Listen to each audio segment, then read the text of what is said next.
Today's an important day for many who have for generations felt ignored. 2 million students depend on our ability today to break down barriers to their success that impede their upward mobility and to break down those biases that exist within our society. The status quo is morally indefensible. The transformational change we're driving forward will embolden a generation of students to unleash their potential and to tear down the systemic barriers that hold them back.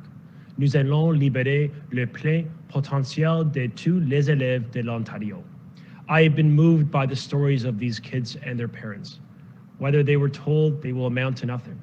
And these stories and the data that underscore the urgency for change today. In our largest school board, for example, in Toronto, Black students make up about 11% of the student population. However, they represent 34% of students receiving suspensions. Since 2014, overall suspension rates for students in junior kindergarten to grade 3 have increased.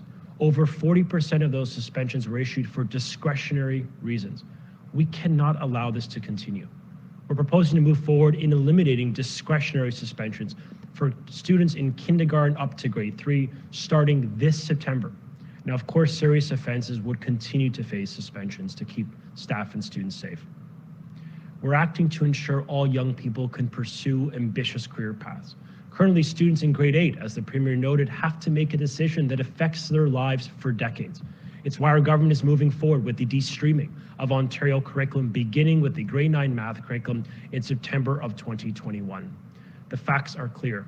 Students who are enrolled in applied courses are over 4 times less likely to graduate. In Toronto, 47% of Black students take applied courses, compared to less than 19% for non-Black students. Only 1/3 pursue post-secondary education. It's time we end this practice and give a fair chance to all of our kids. We've also heard from parents that Ontario's diverse student population must feel accepted in their schools. These families deserve accountability and justice for incidents of racist behavior in our classrooms. In battling racism and discrimination in our school system, we will hold staff accountable if you inflict trauma and hurt on these young kids' lives. These words live with them forever. And for that reason, we'll be working with the Ontario College of Teachers to strengthen sanctions for racist behavior and remarks within our classrooms. I also know we need to enhance mandatory training for our teachers and our education workers, and I know that they care deeply about this. So I've proposed additional mandatory training on anti-racism, and I'm calling and urging all of our partners, including our teacher unions, to get on board with this important step forward. And in partnership with the Ontario Trustees Association, we will create mandatory anti-racism training for every trustee in this province. Now, we also know that when schools reflect the communities around them, there are immediate and long-term positive impacts on our students. Better test scores, more consistent attendance, and reduced dropout rates. This is why the government will move forward with ensuring qualified and diverse candidates are given opportunities to work and to get promoted. Folks, we can literally change the lives of a generation.